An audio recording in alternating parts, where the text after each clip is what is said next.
97,000 அரிய நூல்களை கொண்ட யாழ்ப்பாணம் நூலகத்தை எரித்தனர்.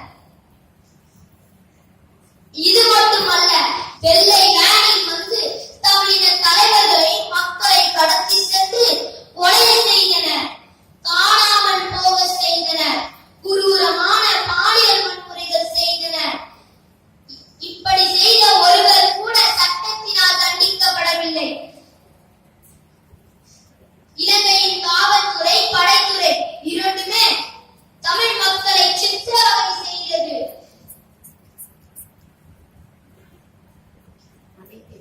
அமைதியை விரும்பிய தமிழர்களை ஆயுதம் ஏந்தி போராடும் அளவிற்கு கொண்டு சென்றவை இந்த சிங்கள இனவெறி அரசின் கொடூர செயல்களே. உலக அமைதிக்கான நோபல் பரிசு பெற்ற நெல்சன் மண்டேலாவின் வரிகளை இங்கே நினைவுபடுத்த விரும்புகிறேன். அங்கெல்லாம் ஆயுதம் தரித்திருக்கக்கூடிய அரசை எதிர்த்து ஆயுதம் இல்லாமல் போராடுவோம் என்பது தற்கொலைக்கு சமம்.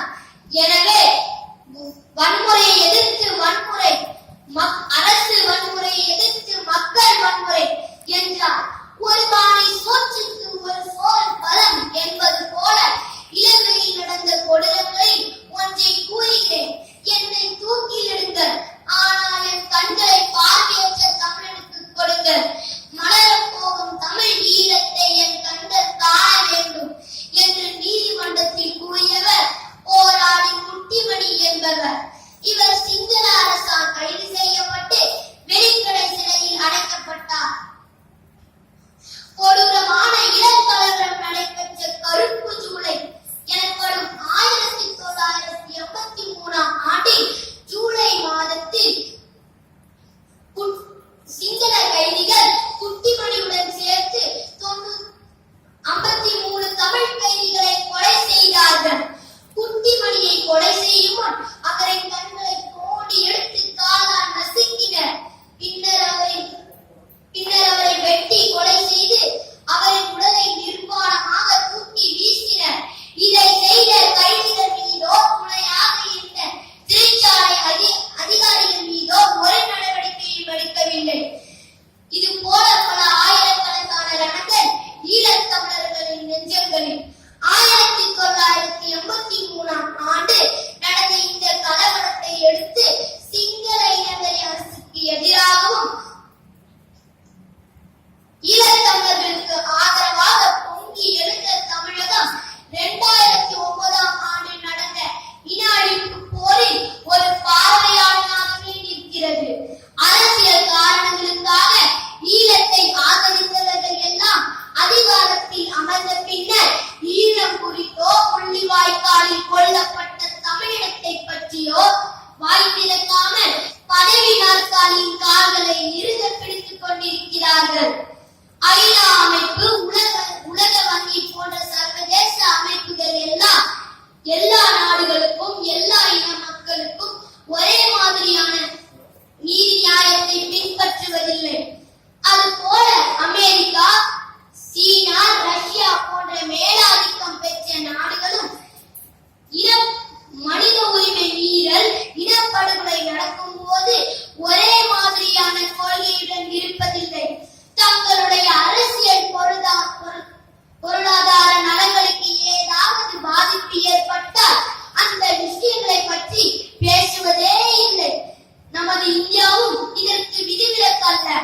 இந்த இன அழிப்பை பயங்கரவாதிகளுக்கு எதிரான போராகவும் தங்கள் உள்நாட்டு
அல்லது கூட்டம் போட்டு கண்ணீர் விட்டு அழுவோமா?